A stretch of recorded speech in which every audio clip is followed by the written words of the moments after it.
Hi, this is Jen from Daisy Travels, here to talk to you about respite vacations. According to the AARP, more than 1 in 5 Americans are caring for a loved one who has become unable to care for themselves.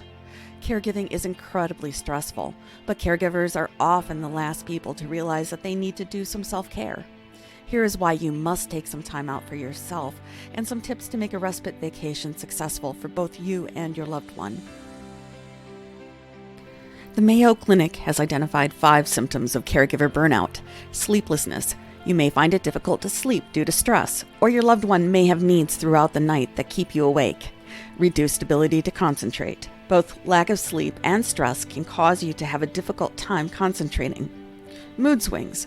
Burned out caregivers often feel angry and sad as they move through the stages of grief, grieving both for the gradual loss of their loved one and the freedom of their pre-caregiving life.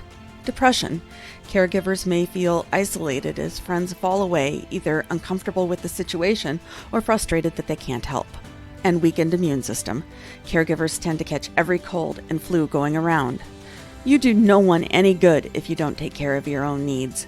That's why hospices and care organizations provide caregivers with the opportunity to take respite vacations. Here are some tips to make your respite vacation more successful. Tip number 1, be selfish. You will be traveling without your loved one. This trip is for you and for you alone. Tip number 2, no caregiving allowed. No babysitting, dog sitting, or caring for your friend who has broken a bone.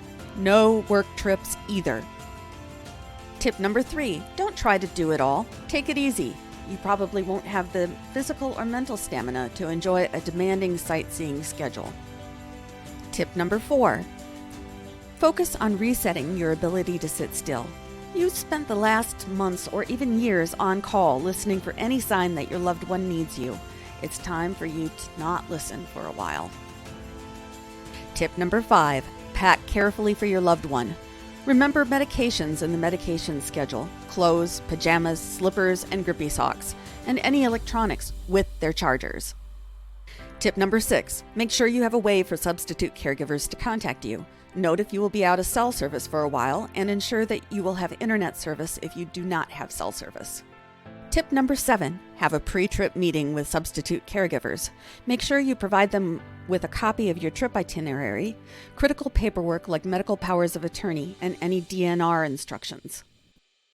Tip number 8, buy travel insurance. If the worst happens, you may need to come home early. Travel insurance can make that happen more quickly and painlessly. Even if your loved one is still able to care for themselves semi-independently, you should still take some periodic time out for yourself. Call on friends and relatives to stay with your loved one or arrange for some social drop-ins. It's possible that these friends may be able to give you insight into your loved one's condition that will allow you to make adjustments in daily care arrangements. Thank you for the listen. If you are one of the 1 in 5 people who are caring for a loved one, please set aside some time for yourself and head over to Daisy Travels for inspiration and more tips to make a respite vacation possible for you.